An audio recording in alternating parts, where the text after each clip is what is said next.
The groom handed me an invoice during my daughter's wedding reception at exactly 8:43 p.m. Not a joke, not a prank, an actual three-page carbon copy invoice for $18,742.63.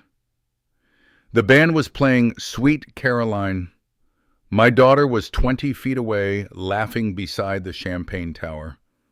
And her new husband leaned close to me like we were discussing golf scores and said, "I just need your signature so we can settle the remaining balance." So I signed it. Then I folded the carbon copy carefully and slipped it into the inside pocket of my old brown jacket. Landon Pierce thought I was just an aging widower from Cedar Rapids who drove a beat-up Ford truck and still used paper coupons at Hy-Vee. What he didn't know was that I'd spent 31 years catching men exactly like him, because the worst mistake a dishonest man can make is assuming a quiet old man is stupid. Now, before we go any further, tell me where you're watching from and what time it is in your part of the world. I always love seeing how far these stories travel. And if you enjoy real family drama with quiet revenge and hard-earned lessons, go ahead and subscribe.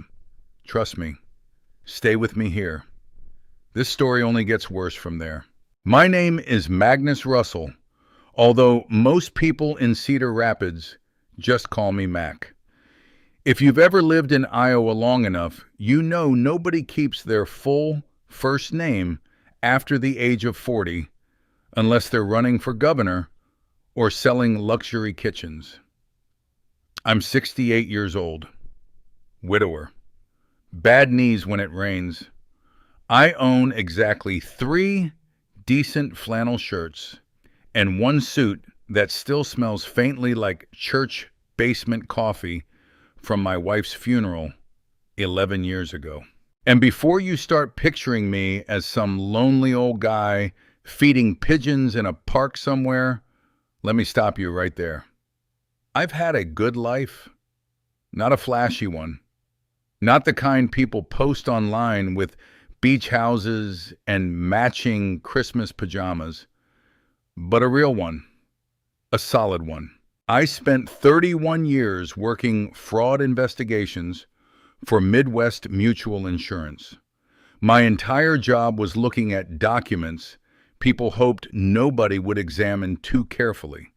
Claims, invoices, signatures, carbon copies, routing numbers, small lies hidden inside boring paperwork.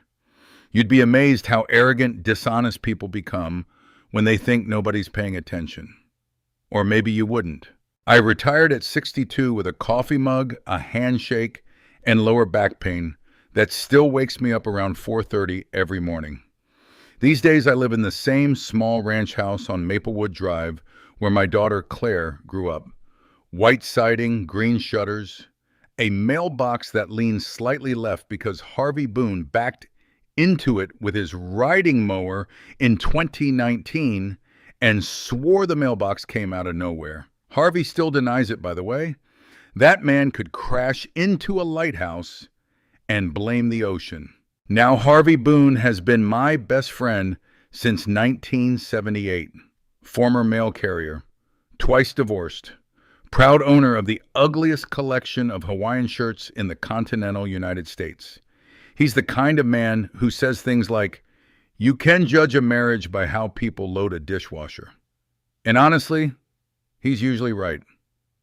Most mornings, Harvey and I met at Riley's Cafe on First Avenue around 6:15. Same booth, same waitress, same burnt coffee that somehow tasted comforting anyway.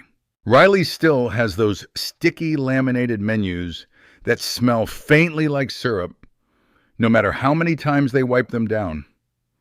Harvey orders biscuits and gravy every single morning, despite his doctor threatening him annually with vivid descriptions of heart disease.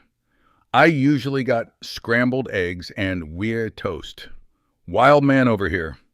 That's what my life looked like before Landon Pierce entered it. Quiet, predictable, honest. And I liked it that way. Claire used to like it too. You need to understand something about my daughter before I keep going. Claire Russell was never spoiled, never cruel, never one of those kids who rolled their eyes every time their parents spoke. When she was little, Friday nights were ours. We'd order pizza from Tommaso's on Blair's Ferry Road, spread blankets across the living room floor, and watch old movies while she fell asleep with her head on my shoulder. When she was 8, she once told her entire third grade class that I was basically Batman except for accounting, which honestly might still be the best compliment I've ever received. After my wife Evelyn died from ovarian cancer, it was just Claire and me in that house, and we figured it out together. Badly sometimes. There were nights I burned dinner so badly the smoke alarm started screaming like it had personal trauma. Claire once ate half-cooked hamburger helper and told me, "It's okay, Dad. Ketchup fixes most things. That kid saved me more times than she'll ever know." So when she called me one Tuesday evening in March and said, "Dad, I want you to meet someone," I was happy for her. Nervous, sure, but happy. Her previous boyfriends had ranged from forgettable to concerning. One guy sold cryptocurrency out of a storage unit. Another claimed he was between careers for 3 straight years while living entirely off Claire's teacher salary and homemade chili. So when she mentioned Landon Pierce worked in corporate event management in Des Moines and wore actual tailored suits, I remember thinking maybe her luck had finally improved. First impressions matter. And Landon Pierce understood that better than most people. The first time I met him was at a steakhouse called Black Sheep Social Club in downtown Cedar Rapids. Friday evening, snow melting outside, country music playing quietly overhead. He stood when I approached the table. Firm handshake, perfect haircut, expensive navy overcoat folded neatly beside him. Even his watch looked educated. "Mr. Russell," he said, with this polished smile. "Claire talks about you constantly. Now listen, men my age develop instincts. You spend enough decades around insurance fraud and divorce depositions, eventually your gut starts noticing things before your brain catches up." And something about Landon felt rehearsed. Not fake exactly, just professionally calibrated. Like every facial expression had gone through committee approval first. Claire looked happy though. Really happy. So I ignored the little warning bell in my chest. We ordered dinner. Landon talked smoothly about business expansion, destination weddings, luxury clients in Chicago. The man could turn ordering mashed potatoes into a TED Talk about ambition. Harvey would have hated him instantly. Halfway through dinner, the waitress asked if I wanted the 12-ounce sirloin or the ribeye special. I said, whichever one's cheaper and less likely to require a second mortgage. Claire laughed. Landon smiled politely. Then he said, "Come on, Mac. You should enjoy yourself a little more." Simple sentence. Friendly tone. But you know that look people get sometimes. That tiny flicker behind the eyes, where they're not joking quite as much as they pretend to be. Yeah, that look. The conversation moved on, but I noticed Landon glancing at my truck when we walked outside afterward. My silver 2009 Ford F-15 had rust around the wheel wells and a dent near the passenger door from an unfortunate encounter with a grocery cart during the Obama administration. Landon looked at it the way people inspect motel bathrooms. Then he caught himself smiling again. Too late. A week later, Harvey asked me how the dinner went while we sat in our booth at Riley's Cafe. I told him, "He's polished." Harvey snorted into his coffee. "That means you don't trust him." "I didn't say that." Matthew once described a tornado warning as concerning weather. "I know your code language." I laughed despite myself. Then Harvey leaned back and said the sentence that would stay in my head for months afterward.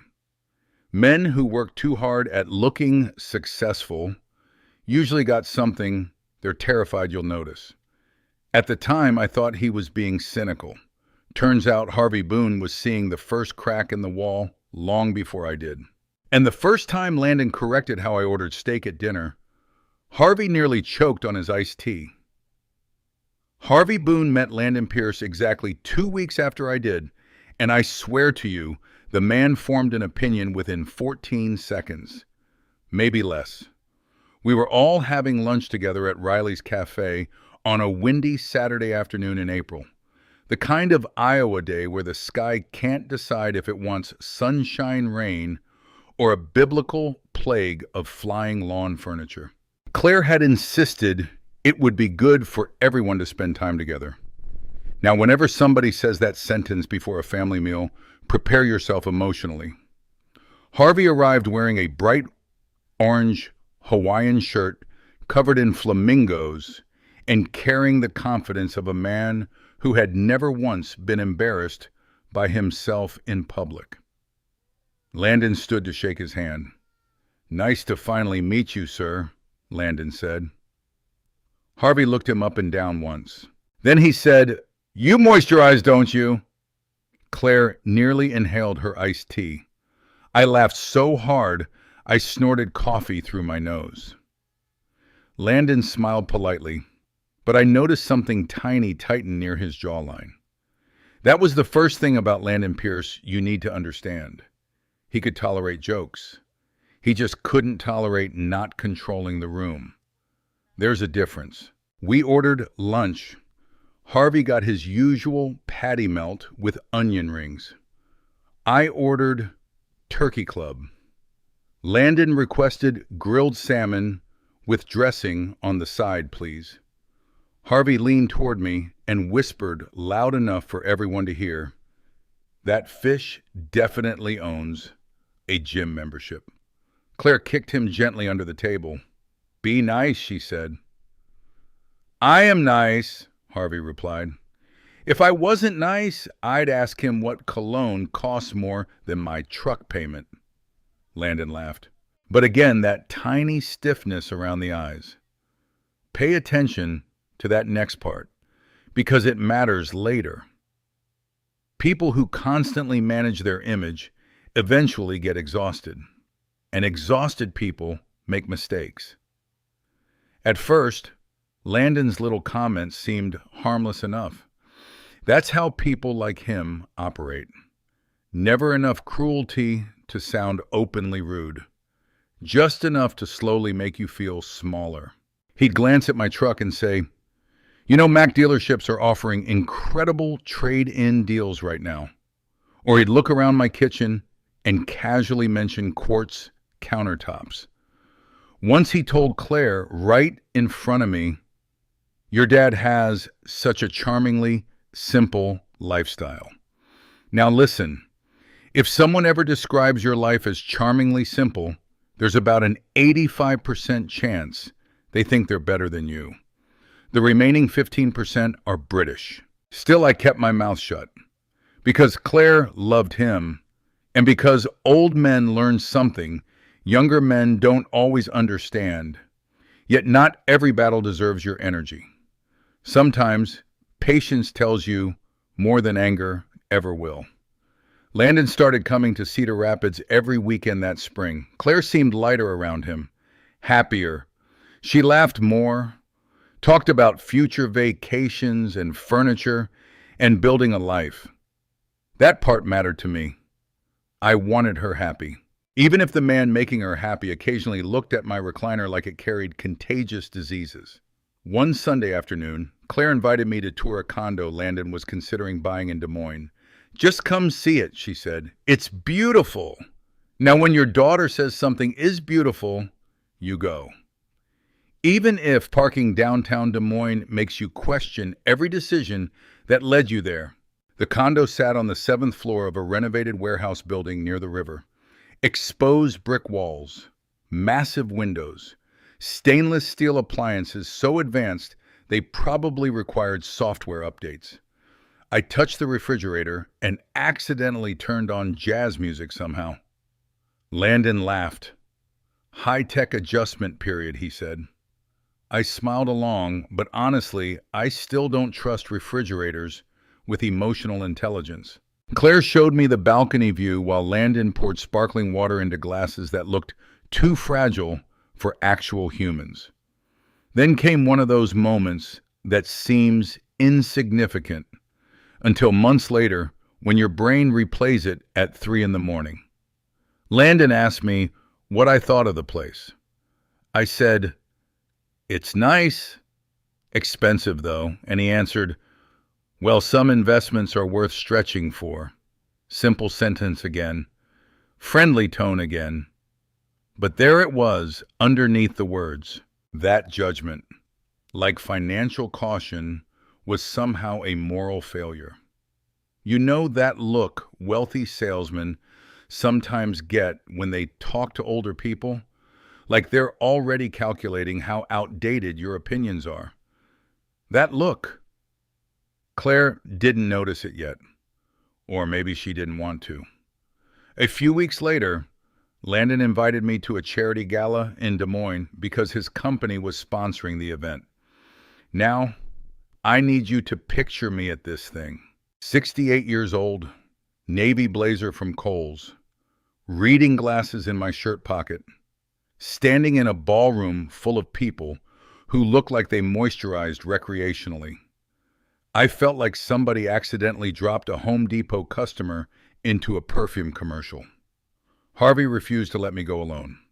Said, and I quote, "If these people start serving tiny appetizers on spoons again, I want to witness." The gala was held at the Crescent Hotel downtown. Crystal chandeliers, white tablecloths, bartenders with suspenders. Landon moved through that room like a politician, 6 months before election season. Everybody knew him, or at least pretended to. I watched him shake hands, laugh on cue. Compliment, watches compliment, shoes compliment, women's earrings with suspicious accuracy. That's another thing fraud investigators learn. Charm is often just observation wearing expensive shoes. At one point, a man in a gray suit asked Landon, "So what does your future father-in-law do?" And Landon answered, smiling, "Mac's retired now. He enjoys the simple life." There it was again. Simple. Such a harmless word on paper. Such a sharp little knife in person. Harvey leaned toward me and muttered, "Boy talks about you like you're an Amish lamp." I nearly spit bourbon across the tablecloth. But the moment that really stayed with me happened later that evening, near the valet stand. A young valet brought my truck around. The old Ford rattled slightly when it idled because the muffler had needed replacing since roughly the Bush administration. Landon looked embarrassed, not cruel, not openly mocking, just embarrassed. Like my truck reflected poorly on the polished world he was trying to build around himself. And for the first time, I saw something inside him clearly. Fear. Not fear of me. Fear of becoming me. That's what drove Landon Pierce more than greed ever did. He grew up poor outside Waterloo, with a father who worked factory shifts until layoffs destroyed his pension. Landon once told Claire he remembered collection notices taped to their front door. I understood that kind of childhood fear. Really, I did. But some people escape poverty and become grateful. Others escape poverty and spend the rest of their lives terrified someone might drag them back. Landon wasn't trying to become rich. He was trying to become untouchable. And people like that eventually start measuring human value by appearances. Cars, zip codes, watches, wedding venues, even fathers. By early summer, Claire was talking about engagement rings. And Harvey Boone said something over breakfast one morning that made my stomach tighten before I even understood why. "Mac," he said quietly, stirring fake sweetener into his coffee, "that boy don't love money nearly as much as he loves what money makes him feel like." I asked him what that meant. Harvey looked out the cafe window for a second before answering. "It means eventually he's going to need somebody to pay for that feeling." Then came the engagement dinner the night Landon stopped pretending money wasn't the point. The engagement dinner happened at a place in Des Moines called Bistro Nomad, tucked between a boutique hotel and a wine bar that always smelled like expensive regret. It was one of those restaurants where the lighting is so low, you start questioning whether your food is undercooked or just emotionally mysterious. Claire looked beautiful that night. Not just my daughter is pretty beautiful. I mean the kind of beautiful that makes strangers briefly forget what they were saying mid-sentence. Landon sat beside her in a tailored charcoal suit, checking his watch once every few minutes, like the evening was running on a schedule only he could see. Harvey came with me, of course. He wore a tan blazer that looked like it had survived at least 2 hurricanes and one minor political scandal. "I'm here for emotional support," he said as we walked in, "and also in case they serve something that requires instructions." We were seated at a round table near the window. Downtown Des Moines glowed outside like someone had spilled warm gold across the city. For the first 30 minutes, everything was almost normal, almost. Landon talked about Claire's future like he was already budgeting it. "We're looking at venues in Chicago," he said. "Something elevated. Something people will remember." Harvey leaned toward me and whispered, "I remember my wedding. Mostly because I was broke for 6 years after it." Claire laughed, but I noticed she was watching Landon carefully, like she was learning how to translate him in real time. Then came the moment everything shifted. The waiter placed the wine bottle on the table, and Landon raised his hand slightly, not even looking at the menu. "We'll take care of the full wedding package," he said casually, "including the upgrades we discussed." I remember that sentence clearly because of how practiced it sounded. Like he'd said it before. Not just in restaurants, in meetings, in conversations where other people's money was involved. Claire blinked. "Upgrades," Landon smiled. "Just details. You know how these things go." That was the first time I felt it clearly. Not suspicion, recognition. I had spent 31 years listening to people explain details that somehow always cost extra money. Harvey cleared his throat. "Funny how details always seem to have receipts attached." Landon chuckled politely, but his fork paused for half a second before continuing. Then the real conversation began. Landon set his wine glass down and leaned forward slightly. "Mac," he said, using my first name like we were now business partners instead of future in-laws, "I want to make sure we're aligned on the financial structure of the wedding." Claire stiffened beside him. "I already told you I'd contribute $12,000, I said calmly. and I had. Clear agreement, written, transferred, no confusion. Landon nodded slowly. Yes, and we appreciate that. But given the expectations Claire has, and the standards we're trying to maintain, there may be some additional costs that arise. Harvey made a quiet sound that might have been a cough or a warning siren. I asked, "What kind of costs?" Landon smiled. That professional, polished smile again. The kind you don't really see coming until the vendors start billing. Now listen to me carefully here. I've sat across from men who faked fire damage in warehouses. I've seen people inflate hospital bills for surgeries that never happened. I've read invoices so creative they deserved their own art exhibit. And something in Landon's phrasing, it clicked. Not fear, not anger, pattern recognition. Claire looked between us. Landon, what are you talking about? He reached out and gently touched her hand. We just want everything perfect, he said. And perfection has a cost. There it was. Perfection. The word rich people use when they want you to feel guilty for asking questions. Harvey leaned back in his chair. Funny thing about perfection, he said casually. It usually shows up on a receipt with 3 decimals. The table went quiet. Even the background music seemed to lower itself slightly. Landon laughed softly, but it didn't reach his eyes anymore. That night when I got home, I sat in my garage for a long time without turning the lights on. Just me, the Ford F-150, and a piece of paper I hadn't taken out of my pocket yet. Claire had called it earlier that evening. Dad, she said, please try to get along with him. He's just different. Different. That word parents learn to translate over time.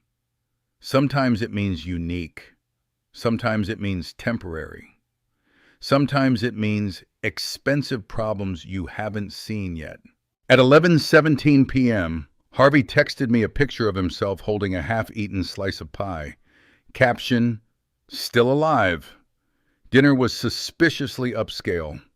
I smiled despite everything, but I didn't sleep because something had started forming in my head that night.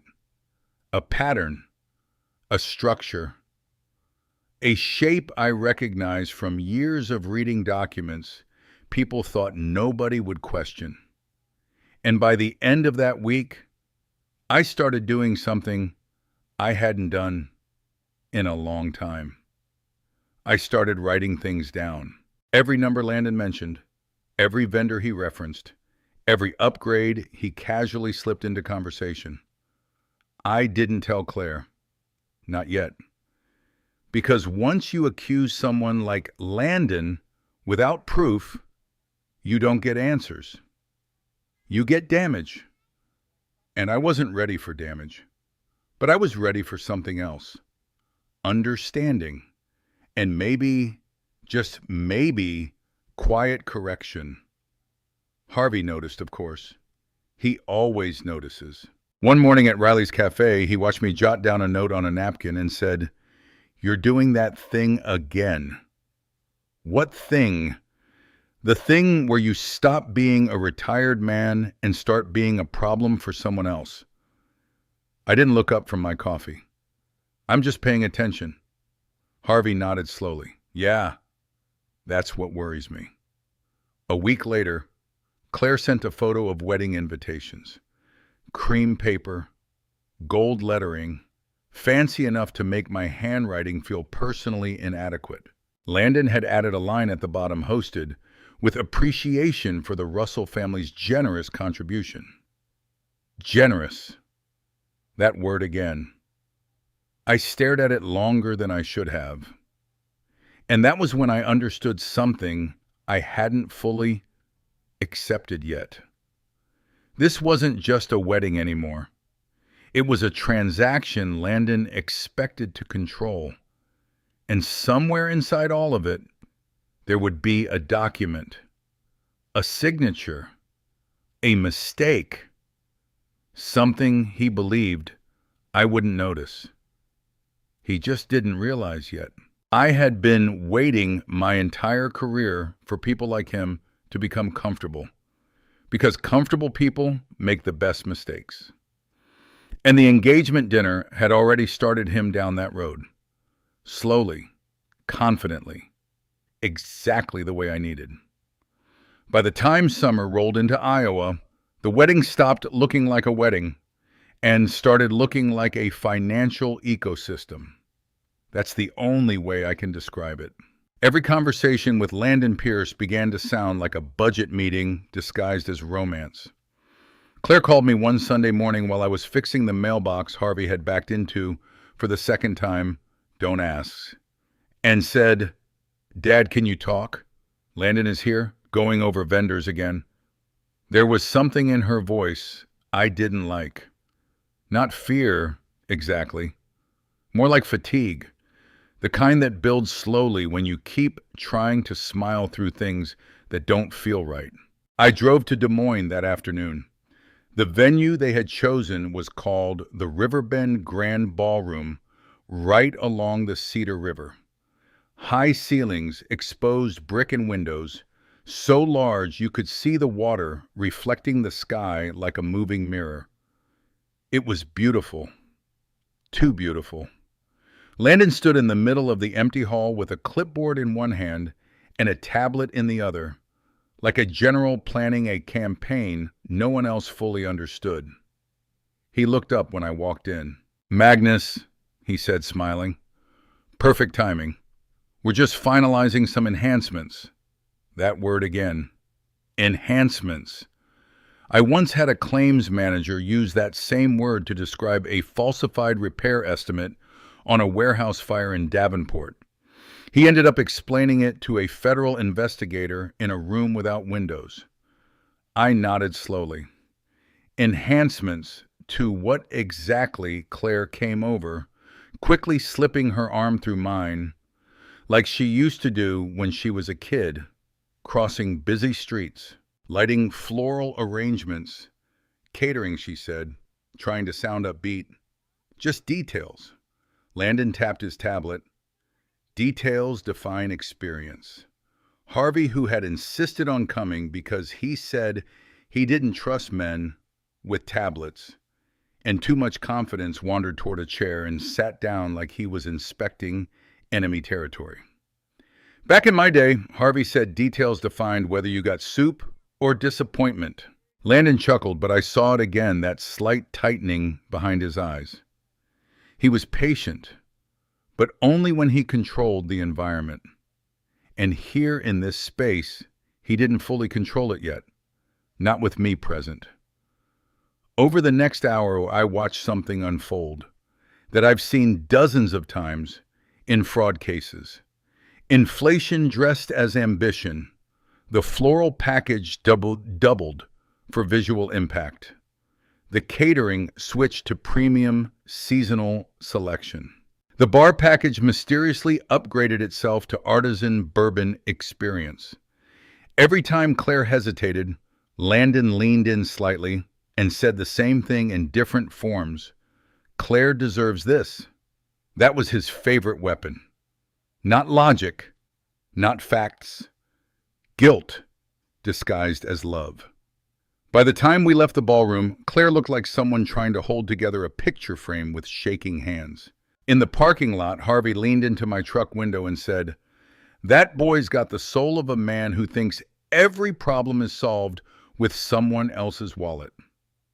I didn't answer right away, because I was thinking about something else. Patterns, numbers, invoices, and something I had noticed earlier that day while Landon wasn't paying attention. A vendor name that appeared twice, with two different price structures. That night I started pulling threads, quietly, carefully. The way you do when you don't want the entire structure to collapse before you understand what's holding it up. Claire thought I was just being supportive. Harvey knew better. He showed up at my house at 9:30 p.m. holding a paper bag from Casey's General Store. Donuts, he said, for moral support and cholesterol balance. We sat at my kitchen table under the yellow light that flickers slightly every time the air conditioner kicks on. I laid out printouts, emails, vendor confirmations, bank transfer notes. Harvey looked at the stack and said, "Mac, this looks like the paperwork version of a crime documentary." I didn't smile. Not yet. Because something was forming. A shape.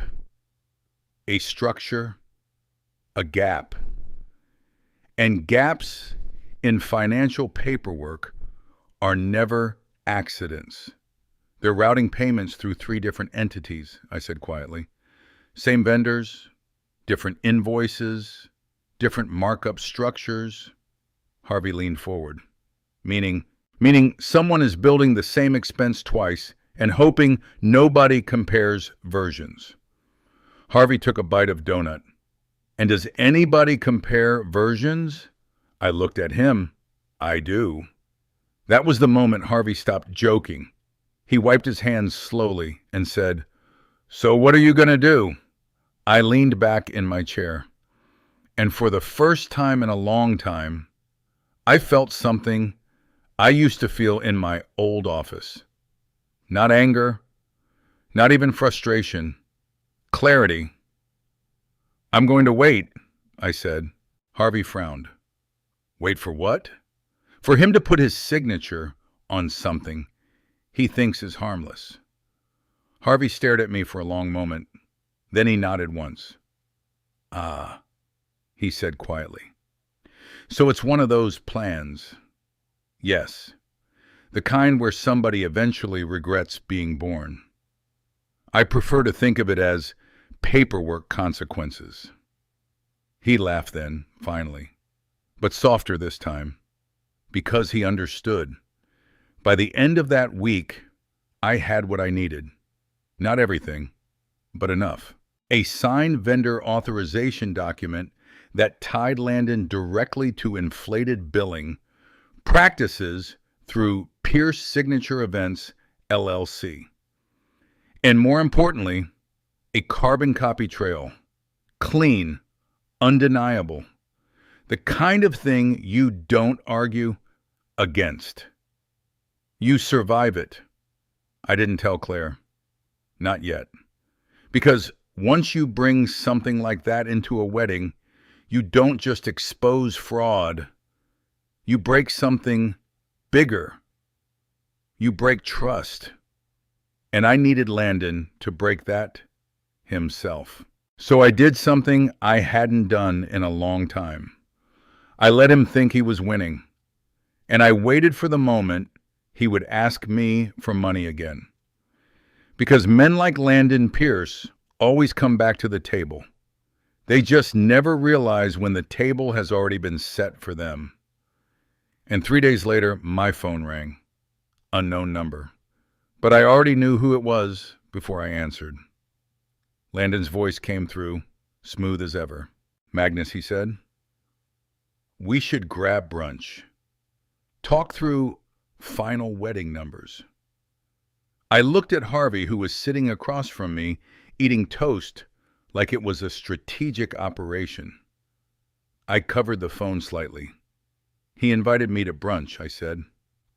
Harvey nodded slowly. "Then I guess he said it's time to see what kind of man he is when he thinks he's collecting something." I picked up the phone again. "Sure," I said. "Brunch sounds good." And that was the first time I agreed to a meeting I already knew I was going to control. I've learned over the years that real trouble rarely announces itself. It doesn't kick the door in. It slips in through an email you weren't supposed to see. That's exactly how it started. A Tuesday morning in late June, I was sitting in my garage with a cup of coffee that had gone cold somewhere. Between my first sip and my third unread text from Harvey saying, "Don't ignore me. I have important donut-related news."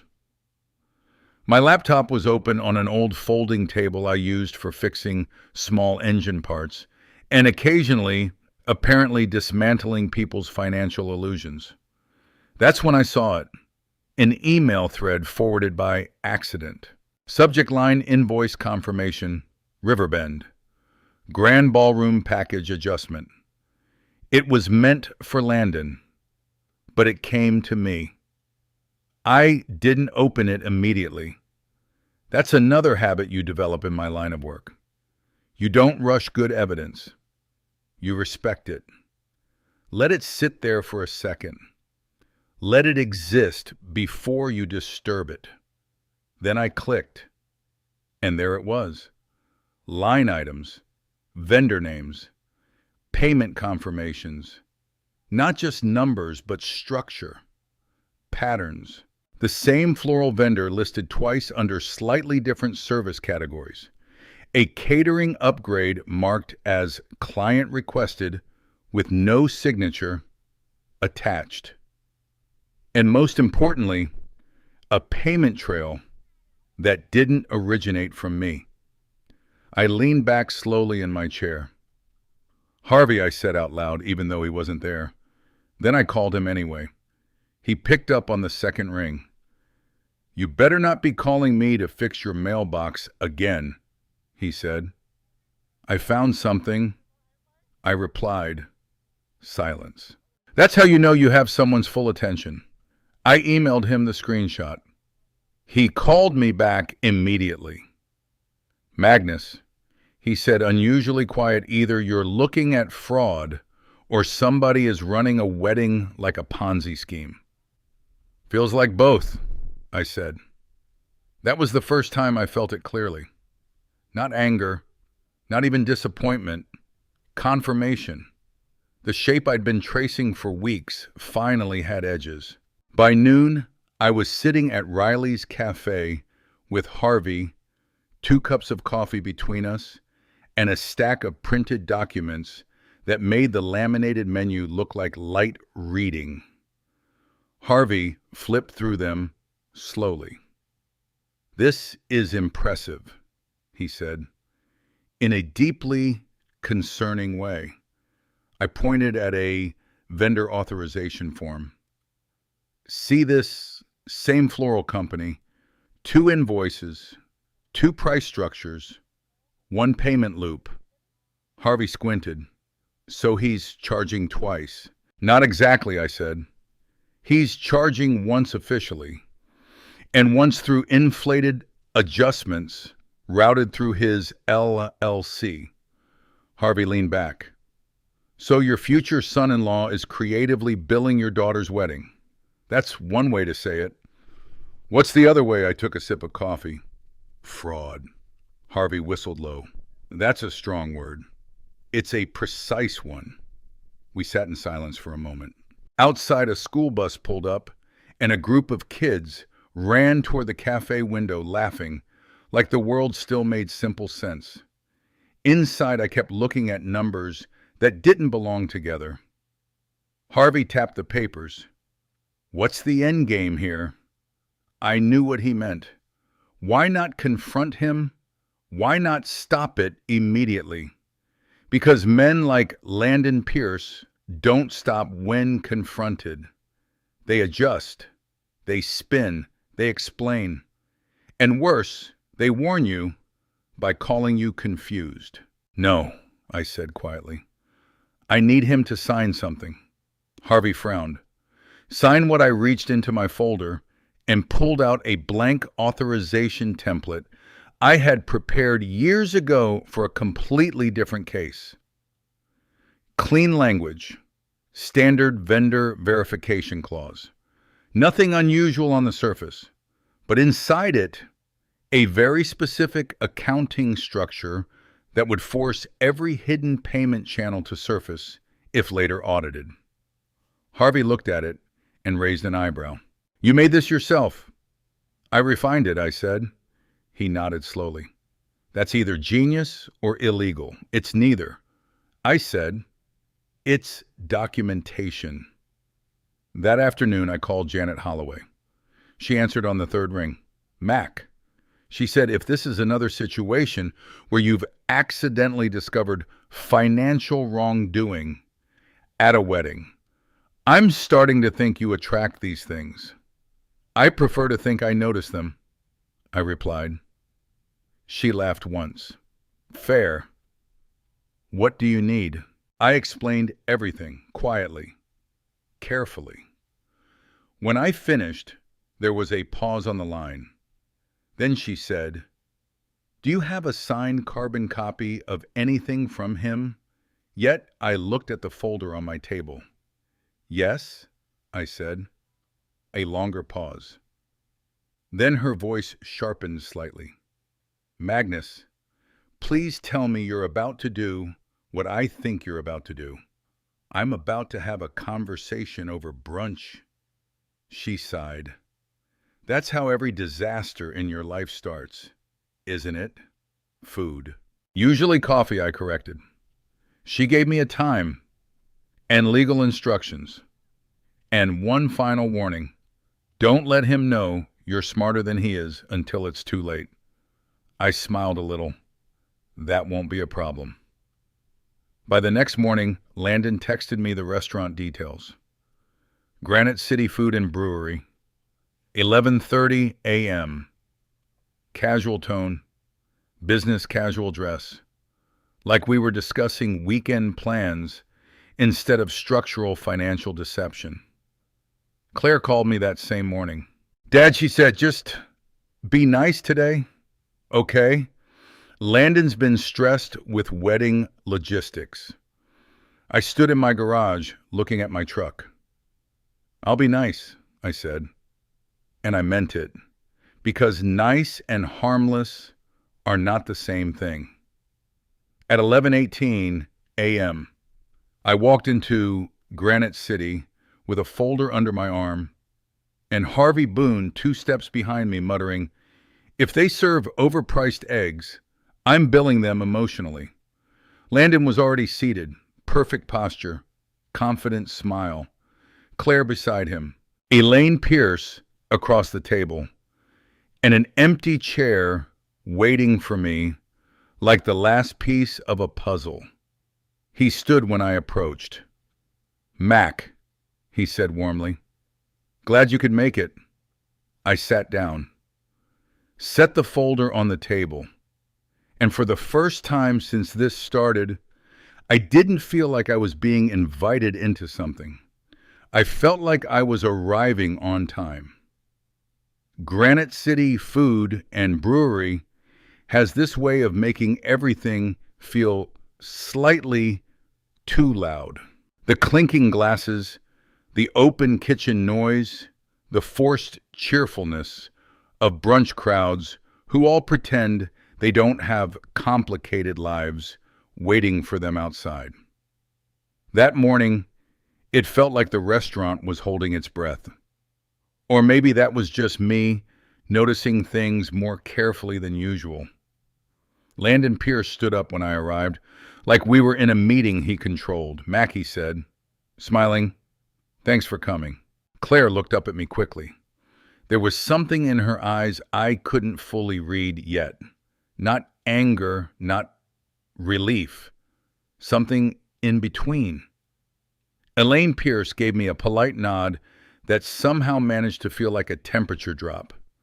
Harvey slid into the seat beside me without asking permission, placed a napkin on his lap like he was attending a diplomatic summit, and whispered, if they charge $12 for orange juice, I'm starting a petition. I almost smiled. Almost. Landon gestured toward the table. We're just going over final financials for the wedding.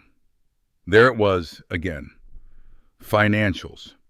Like this was a corporate merger instead of a marriage. He slid a small stack of printed pages toward me. Itemized estimates, vendor breakdowns, adjustment sheets. Claire leaned slightly forward.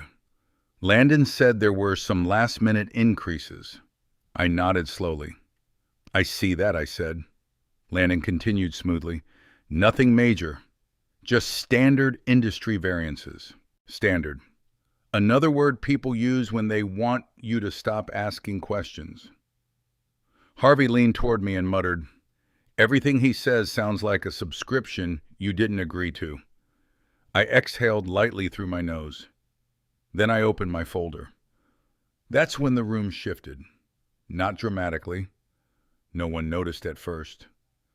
But I did. Because I've seen this reaction before. It's the moment when someone realizes the conversation is no longer theoretical. I placed the first document on the table. Vendor authorization form. Signed. Then another. Bank transfer confirmation. Then another. Carbon copy invoice printouts. Clean, aligned, chronological. Landon's smile didn't disappear immediately. It just stopped being comfortable. "What is this?" he asked. I didn't answer right away. Instead, I looked at Claire. "I need you to stay with me here," I said gently. Her face tightened slightly. That sentence alone told her something serious was coming. Harvey whispered, "Oh, this is the part where brunch becomes a documentary." I ignored him. Then I turned back to Landon. "These are your vendor payments," I said calmly. "Cross-referenced with your LLC routing structure." Elaine Pierce blinked. "Your what?" I continued. "You billed Claire's wedding through Pierce Signature Events, LLC. Some of those charges were duplicated under adjustments." Landon leaned back slightly. Not shocked, not yet, but recalculating.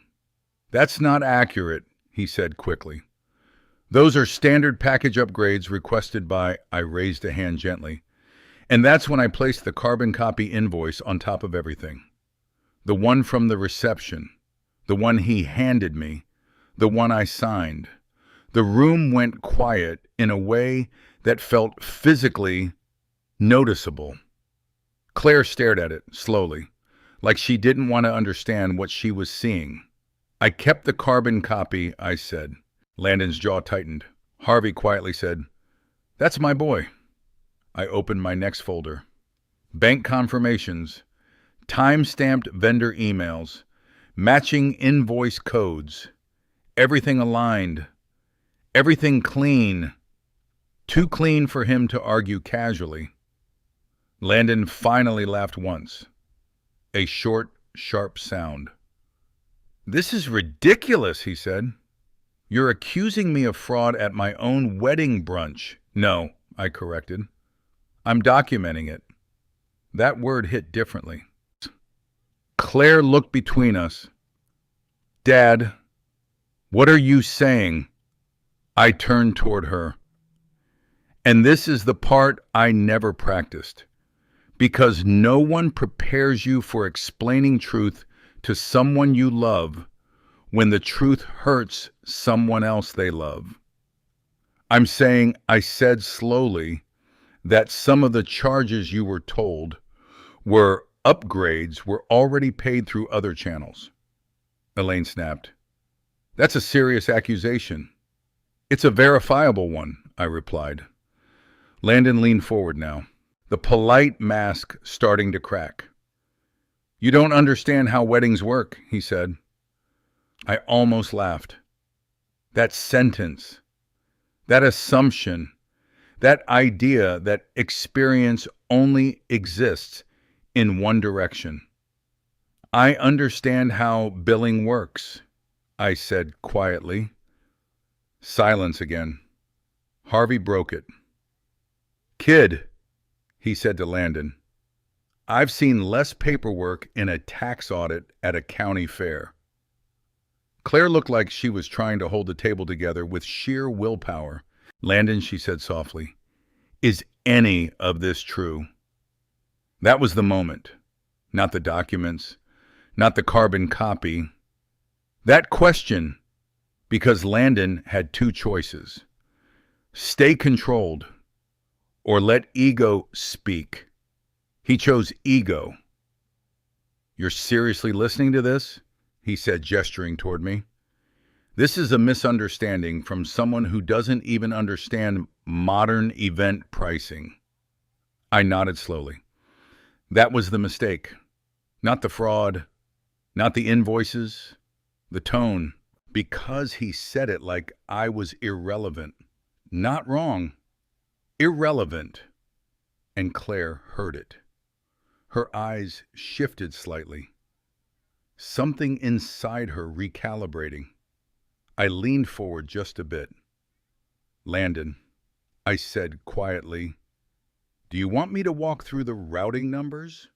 Or do you want to tell me why the same vendor appears under two different invoices at two different price points?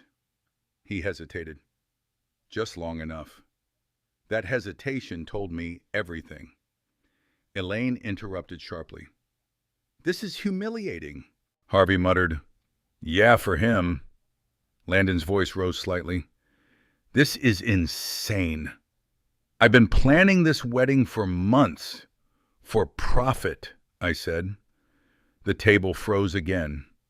Even the server nearby stopped mid-step. Claire whispered, Dad. I didn't look away from Landon, because this part mattered too much. You didn't just plan a wedding, I said. You structured it like a billing cycle. His face changed then. Just slightly, but enough. Because for the first time, he wasn't managing the room. He was reacting to it. And people like Landon Pierce don't handle that well. You don't have proof, he said. I pushed the final document forward. Signed vendor authorization. Carbon trail attached. Bank confirmations. Cross-linked entities. Janet Holloway's audit structure flagged in the margin. I do, I said. Silence again. Longer this time. Claire reached for the carbon copy slowly. Her hands trembled slightly. Is this what you gave him to sign? She asked me. Yes, I said. She looked at Landon. Not angry yet, not fully. Just searching. And that was the most dangerous moment in the entire room. Because when someone you love stops defending you, everything starts collapsing quietly. Landon opened his mouth, then closed it again. For the first time, he didn't have a smooth sentence ready. Harvey leaned back and said softly, and that, ladies and gentlemen, is what we call a bad morning. Claire whispered. How long? Landon froze. That question mattered more than all the documents. How long were you planning to do this to my dad? The room didn't move. Not even air. And Landon Pierce, for all his confidence, finally understood something very important. This wasn't a negotiation anymore. It was exposure. And exposure is something you can't charm your way out of. Not even with perfect hair and expensive suits. Nobody at that table ate after Claire asked that question. Not a bite. Not a sip. Even the noise from Granite City Food and Brewery seemed to fade into something distant, like the world had decided to step back and watch what would happen next. How long? Claire asked again, quieter this time. Her voice wasn't angry. That would have been easier. Anger burns fast. What she had was something colder, something that takes longer to recover from. Landon Pierce looked at her like he was trying to find the correct version of himself to respond with. That's what people like him do when the room stops agreeing with them. They search for a persona, the confident one, the calm one, the misunderstood one. But none of them were loading properly anymore. Harvey Boone leaned back in his chair and muttered, "This is the part where the Wi-Fi in his personality goes out." I didn't smile this time, because Claire was still waiting, and I could see it in her face now. She wasn't just asking about invoices. She was asking about trust. About every conversation she replayed in her head. About every time she defended him to herself. Landon finally spoke. Claire, I don't know what your father has convinced you of, I interrupted gently. I didn't convince her of anything. I tapped the carbon copy invoice once. I just showed her what you signed. That hit harder than anything else I'd said. Because signatures don't argue. They don't reinterpret themselves. They just exist. Elaine Pierce suddenly leaned forward. This is ridiculous, she said sharply. You're trying to ruin a wedding over paperwork. Harvey let out a small laugh. Ma'am, he said, paperwork is how most people ruin themselves. He's just providing receipts. Landon's jaw tightened again. He turned toward me now. Not Claire, me. You went through my business records? He asked. No, I said calmly. I went through the records attached to my daughter's name. That distinction mattered, and he knew it, because for the first time, I saw something flicker in his expression that wasn't confidence or charm. It was calculation turning into panic. Claire stood up slowly. Her chair scraped softly against the floor. Landon, she said, tell me the truth. There it was again. The moment every system breaks down. Not evidence, not documents, a simple request for honesty. Landon exhaled through his nose, and then he did something I'll never forget. He smiled. Not the polished one, not the controlled one. A smaller, sharper version, like a man realizing he might as well stop pretending. You want the truth, he said. Claire didn't answer, so he kept going. I structured things, he admitted. Yes. I organized vendor billing in a way that optimized cash flow between accounts. Harvey muttered, Oh, he's doing corporate poetry now. Landon ignored him. It's standard in high-end event coordination, he continued. You move funds between channels to secure premium rates and maintain vendor relationships. I nodded slowly. That's not what I'm seeing, I said. He pointed at my documents. That's because you're not in the industry. Claire flinched slightly at his tone. That was the shift.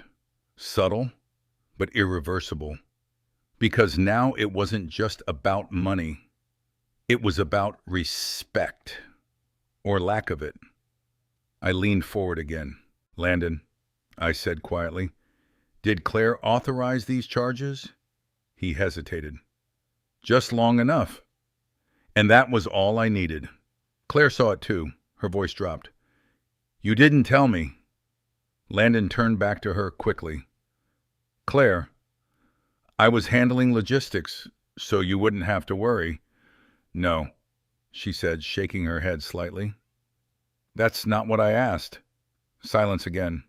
This one heavier than the rest. Elaine Pierce looked like she wanted to interrupt, but even she could feel it now. Something had already shifted beyond her control. Harvey broke the silence again, softer this time.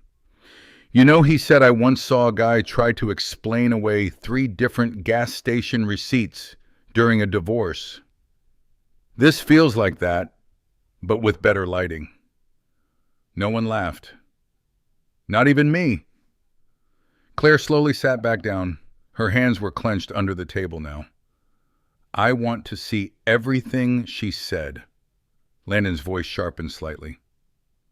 Claire, everything, she repeated. And that's when the last mask slipped. Not fully, but enough.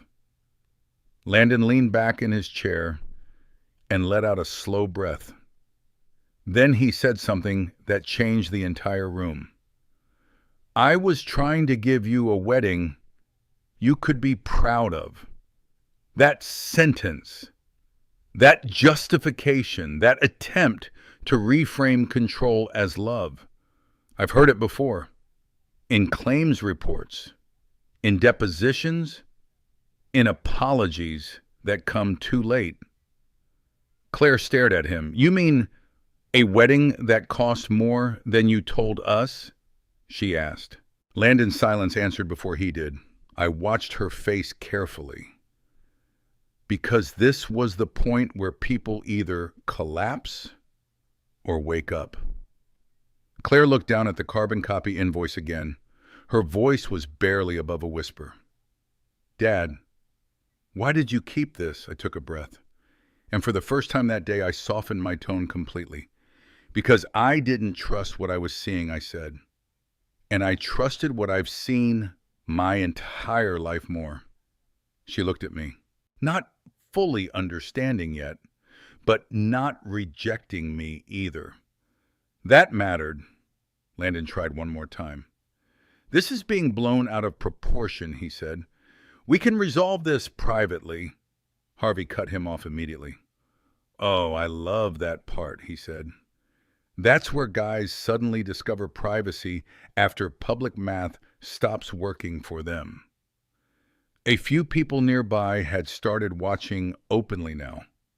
Phones weren't out yet, but they were close. Claire stood again, this time slower, more deliberate. I need air, she said. She walked away from the table, and for the first time since this started, Landon didn't follow her immediately. He just watched, like he was realizing the situation was no longer responding to him. Elaine stood up quickly. This is not how we handle family matters. Harvey replied without looking at her, ma'am. I think the family part already left the building. Landon finally turned to me. All the charm was gone now. What do you want? He asked quietly.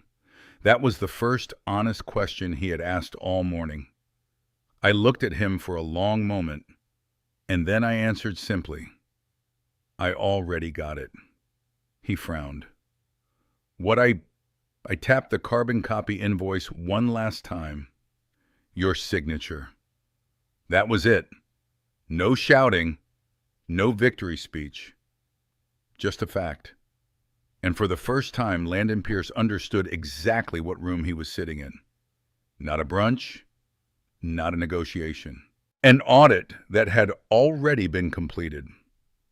Claire didn't come back to the table for almost 20 minutes. Harvey stayed seated like he was guarding a crime scene, slowly finishing a glass of water he had no intention of paying for emotionally. Landon Pierce had gone completely quiet, not the confident silence from earlier. This was different. This was the silence of a man recalculating every version of himself he had ever presented in the last 6 months. Elaine Pierce kept checking her phone like it might provide an alternate reality where invoices didn't have consequences. And me, I just sat there waiting. Because the thing about exposure is that it doesn't end when you present the evidence. It ends when people finish processing it. Harvey leaned toward me and muttered, You ever notice how silence gets heavier when people realize lawyers are in the same ecosystem as their mistakes?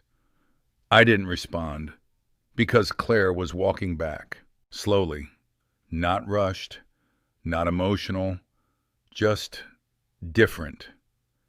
She sat down again, but not beside Landon, slightly angled away from him. That small shift said more than anything spoken. I called my bank, she said quietly. Landon straightened slightly. Claire. She held up a hand. No. Let me finish. Her voice was steady now, but it wasn't soft anymore. It had structure. You told me you were covering vendor coordination costs, she said. But I just confirmed payments came from multiple accounts I never authorized. Landon opened his mouth, closed it again. Claire continued. And some of those accounts weren't even in my name. Harvey whispered under his breath, Oh boy. Here comes the spreadsheet apocalypse. I kept my eyes on Claire, because this was her moment now. Not mine. Landon finally spoke carefully. There's a logical explanation for all of this. Claire nodded slowly. I'm sure there is. That tone, that calm agreement without acceptance. That's when I knew she was done believing him. Not fully healed, not fully gone, but done believing. Claire turned slightly toward me. Dad, she said, what happens next? That question wasn't about Landon. It was about direction, about safety, about whether the ground she was standing on still held. I answered honestly. Next, I said, we let the documentation speak for itself. Landon Pierce suddenly leaned forward again. This is a private family matter, she said sharply. Harvey finally looked at her directly. Ma'am, he said with all due respect, nothing involving a carbon copy invoice at brunch is private anymore. That shut her down instantly. Landon exhaled slowly. Then he leaned back in his chair, and for the first time that morning, he stopped trying to win. You planned this, he said to me quietly. I shook my head. No, I said. I observed it. He let out a short laugh. It's the same thing. No, I replied. Planning requires intent. Observation just requires honesty. Claire looked between us. Her voice was lower now. You made him sign it, she asked me. I met her eyes. I didn't make him do anything I said. I gave him a document. He chose to sign it. That distinction mattered. And I could see her processing it in real time. Landon rubbed his jaw slowly. You've been waiting for this, he said. I nodded once. Yes. That honesty landed harder than any accusation, because I wasn't denying it. I wasn't pretending I had stumbled into it accidentally. I had waited, carefully, patiently. Claire stood again, but this time she didn't leave. She just looked at Landon. I need space, she said. Landon stood. Quickly now. Claire, we can fix this. She shook her head. You didn't tell me the truth, she said. Not once today. Silence again. This one final. Harvey quietly finished his water and said, that's usually the part where the relationship enters what I call the extended warranty phase. It's not covered. Claire turned away from him. Not angrily, just finished listening. She walked out of the restaurant again. And this time Landon didn't follow at all.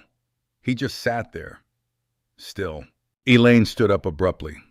This is outrageous. You've humiliated our family, Harvey replied without looking up. Ma'am, your son-in-law did that part. We're just paperwork witnesses. She froze, then turned and left the table in a sharp, controlled exit that still managed to sound like a door slam without the door. Now it was just three of us. Me, Harvey, and Landon Pierce. Landon looked at me for a long time. No charm left, no performance, just something raw underneath. You don't understand what this does, he said quietly. I nodded. I do, I said. He shook his head slightly. No, he said. You don't. And for the first time, I actually believed him. Not about the fraud, not about the invoices, about something deeper. About what it feels like when your entire identity is built on control, and control disappears in public. Harvey stood up slowly. I'm going to go check on Claire, he said quietly. He looked at me. You good? I nodded. Go. He left. And for the first time, it was just me and Landon. He stared at the carbon copy invoice on the table, then at me, then back again. You could have just asked for money back, he said. I almost smiled. That was never the point. He frowned. Then what was? I leaned forward slightly, and for the first time all day, I lowered my voice. Truth, I said simply. That word hung there. Heavy, uncomfortable, unavoidable. Landon looked down at the table, and for the first time since I met him, I saw something that wasn't calculation. It was recognition, not of guilt, but of loss. Because in that moment, he realized something he couldn't fix with money charm or explanation. Some things, once seen clearly, don't go back to being invisible. The silence between us stretched until it felt like it belonged to someone else's story. Then I stood up. I picked up my folder, and before I left, I looked at him one last time. This isn't over, he said quietly. I nodded. No, I said, it isn't. And I walked out. Outside, the air felt different, not lighter, just real. Harvey was waiting by the curb with Claire, who stood with her arms wrapped around herself, staring at the ground. When she saw me, she didn't smile, but she didn't turn away either. And that in its own way was the beginning of something else. Not an ending, not forgiveness, something unfinished, something still forming. And as I stood there beside my daughter, I realized something simple but important. Winning was never going to be the part that mattered. What mattered was what was left after the truth arrived. The drive back to Cedar Rapids was quiet in a way that felt heavier than noise. Harvey followed behind me in his old blue Chevy, probably talking to himself the entire time, like he always does when he's thinking too hard. Claire rode with me in the passenger seat, staring out the window without saying a word. Her wedding dress was still at the hotel. Nobody had mentioned it. Not yet. The Iowa highway stretched out in front of us like a long, indifferent ribbon. Fields on both sides. Green turning gold in places where the sun hit just right. Normally I find that kind of view calming. That day it just felt unfinished. Claire finally spoke somewhere near Iowa City. Was any of it real? She asked. I didn't ask her what she meant. I already knew. I kept my eyes on the road. I think some of it was, I said carefully, but not the parts you were promised. She nodded slowly, like she was accepting something she didn't want to name yet. Behind us, Harvey's truck radio must have been playing something old and scratchy because I could faintly hear a country song drifting through the open window. He liked music that sounded like it had already survived something. Claire hugged her arms tighter. I feel stupid, she said quietly. I shook my head immediately. No, I said. You feel blindsided. There's a difference. She let out a short breath that almost turned into a laugh, but didn't quite make it. Dad, she said, how did you know?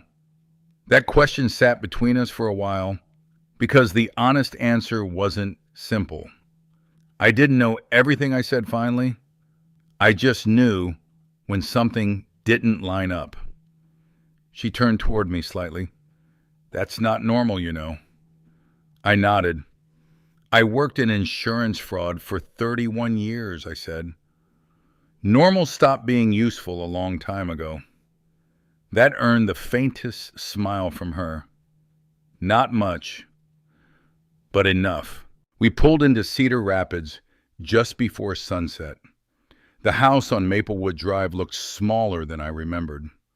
Or maybe I just felt bigger inside it now.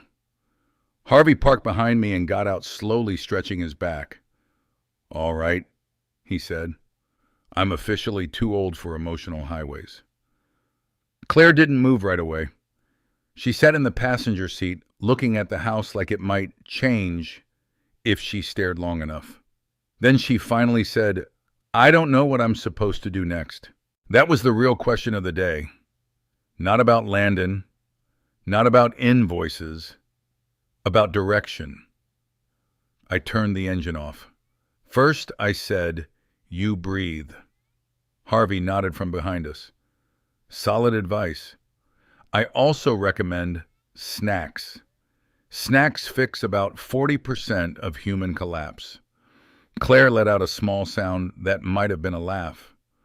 I took that as progress. Inside the house, everything felt too still. The kind of stillness that happens after something important has left but hasn't closed the door behind it. Claire went straight to the kitchen and sat down at the table she used to do homework on when she was 12. Harvey immediately opened the fridge like he lived there. "You still have that weird mustard," he announced. "I respect consistency." I didn't respond. I was watching Claire.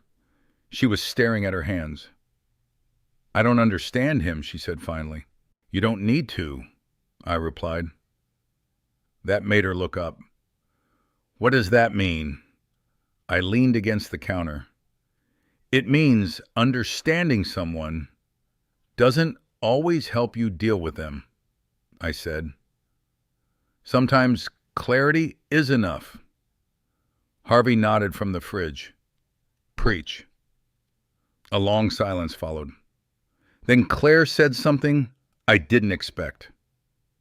"Do you think I should have seen it?"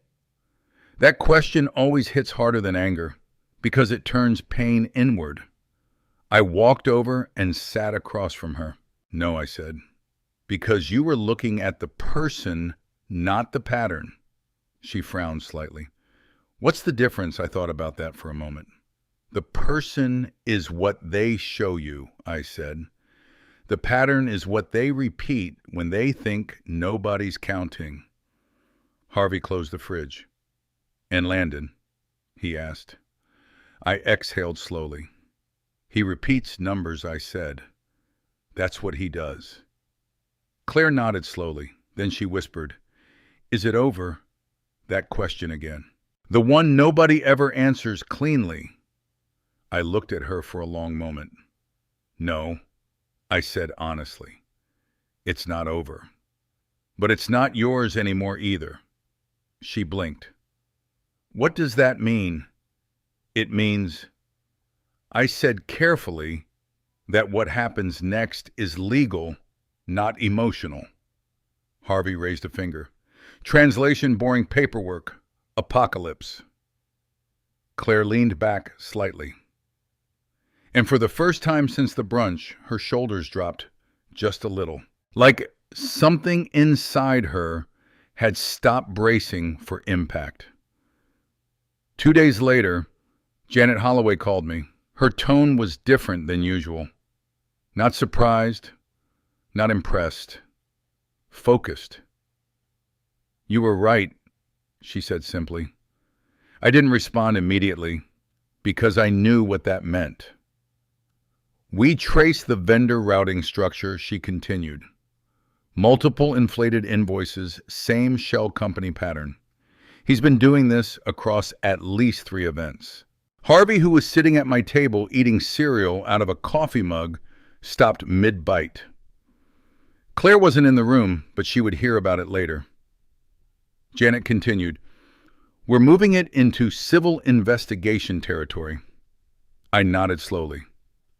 "Understood." There was a pause. Then she added, "Your carbon copy was the anchor piece." Harvey muttered, "Of course it was." The man collects receipts like Pokemon. After the call ended, the house felt quieter again. Claire came down the hallway a few minutes later. "Is it happening?" she asked. I nodded. Yes. She sat down slowly. And Landon hesitated just long enough to choose honesty over comfort. He's going to be dealing with consequences, I said. She nodded. Not shocked, just tired. A week later, Claire went back to the Riverbend Grand Ballroom alone. Harvey went with her. He said he needed to make sure nobody tried to charge her for emotional damage on the way out.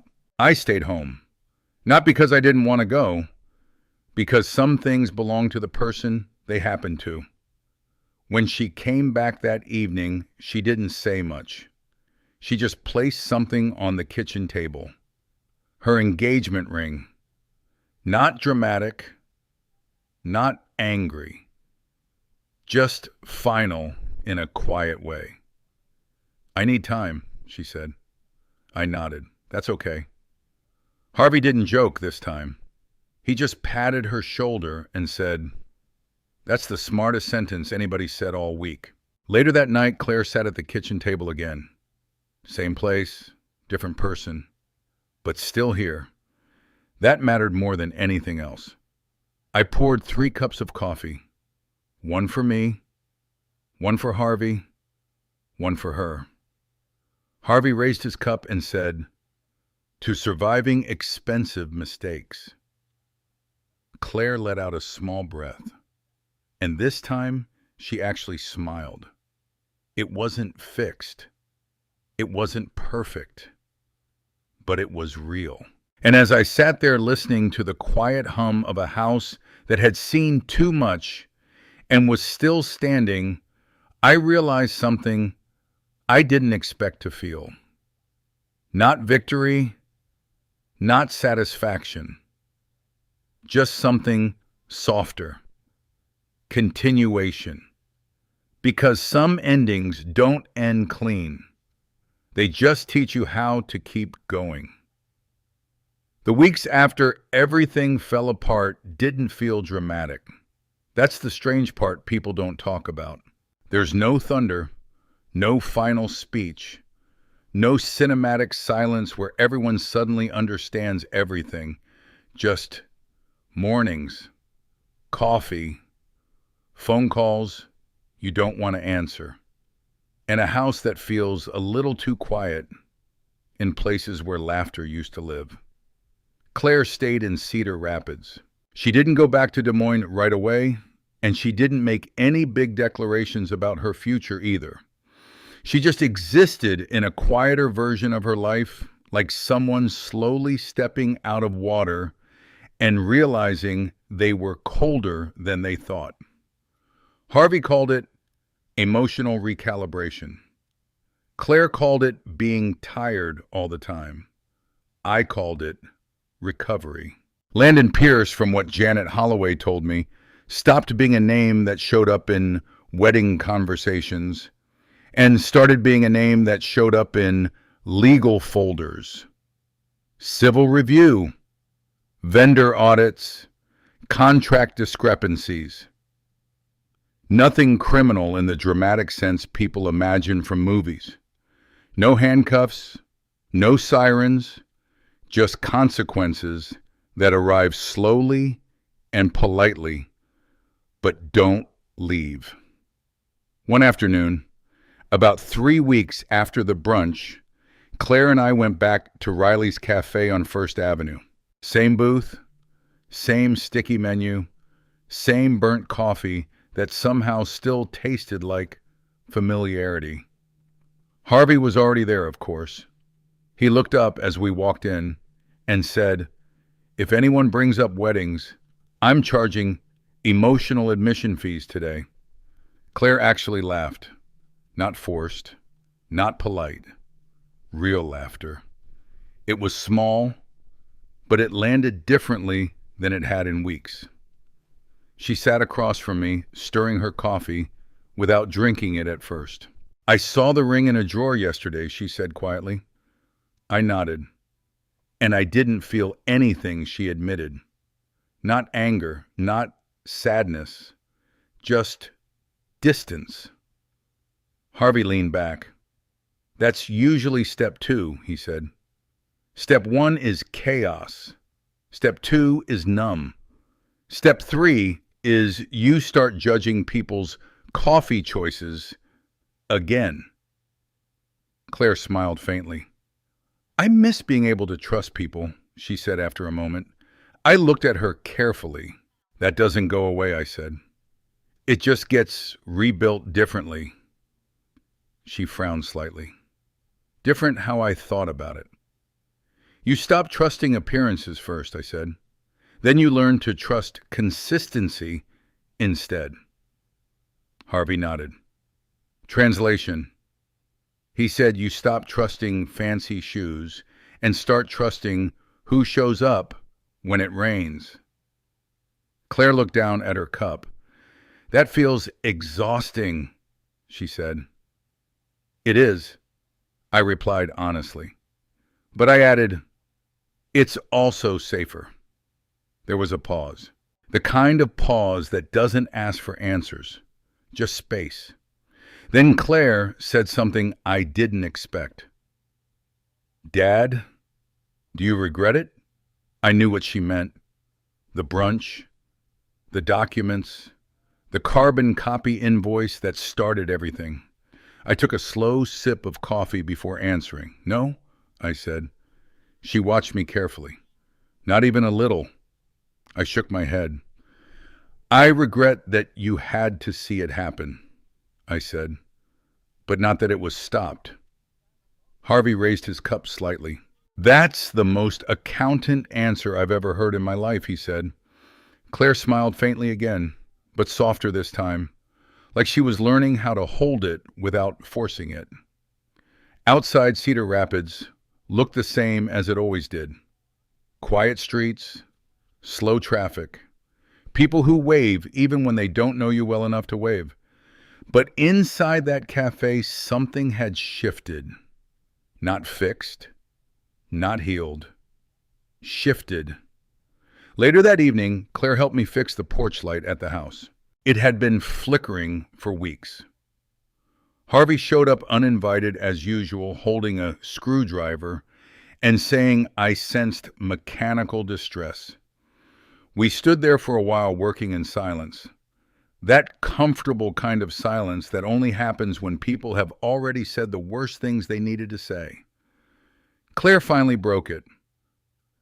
I think I understand something. Now, she said. I looked over. What's that? She tightened the last screw on the fixture and stepped back. That people can be honest about the wrong things, she said, and dishonest about the right ones. I nodded slowly. That's a good way to put it. Harvey pointed at the light. If that thing stays on for more than a week, I'm declaring it a miracle, he said. We laughed. And this time it didn't feel like we were laughing around something painful. Just through it. A month later, Claire started volunteering again at her school full-time. Then she picked up extra tutoring sessions. Not because she was running from anything, but because routine was becoming something she could stand inside again. One Sunday morning, she came into the kitchen while I was reading the paper. She sat down across from me like she used to when she was younger. I ran into someone from the wedding, she said. I lowered the paper slightly. Oh, she nodded. They asked if I was okay, and I said yes, she replied. And I meant it, but not in the way they think. Harvey, who was already in my kitchen eating cereal again, for reasons no one fully understood anymore, raised an eyebrow. That sounds suspiciously like growth, he said. Claire smiled. Maybe it is. I folded the newspaper, and for the first time in a long time, I felt something settle. Not fully resolved, but no longer chaotic. That afternoon, I drove alone down Maplewood Drive, past familiar houses, past mailboxes Harvey had definitely not hit this time.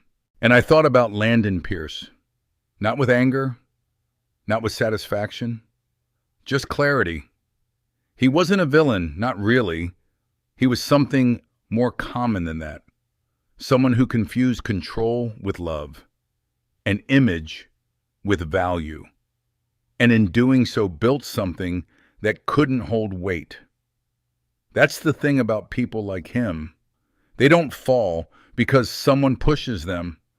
They fall because they build too fast on unstable ground and call it confidence. When I got back home, Claire was sitting on the porch steps with a cup of coffee. Harvey was already there, of course, arguing with a squirrel. I sat down beside her. She leaned slightly toward me. "Do you think I'll ever trust someone like that again?" she asked quietly. I thought about it. Honestly, no, I said. She looked at me slightly worried. "And that's okay," I added, "because next time you won't need to." She nodded slowly. And this time she didn't look like she was trying to fix anything. Just understand it. Harvey stood up stretched and said, "All right.